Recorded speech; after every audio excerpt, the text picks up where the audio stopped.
শেষ বিচারের দিনের ভয় করো, এই কথা বলেছেন কেন?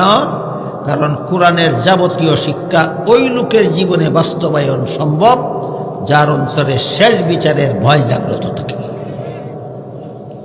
কাজেই মাদ্রাসা শিক্ষার সাথে সম্পর্ক রেখে সর্বস্তরের মুসলমানের অন্তরে যেন খলিফা উমরের দেশের রাখাল ছেলের মতো শেষ বিচারের ভয় জাগ্রত হতে পারে, সবাই মিলে যেন দুর্নীতিমুক্ত সমাজ গড়তে পারে, এই জন্য মাদ্রাসার পক্ষ থেকে এই সম্মেলনগুলি করা হয়, যাতে সর্বস্তরের মুসলমানের অন্তরে এই ভয় জাগে যে আমি যদি কোনো অপরাধমূলক কর্মকাণ্ড করি আর কোনো দুনিয়ার কোনো মানুষ যদি আমারে ধরতে নাও পারে, তবু শেষ বিচারের দিন আল্লাহর কাছে আমার ধরা খাইতে হবে।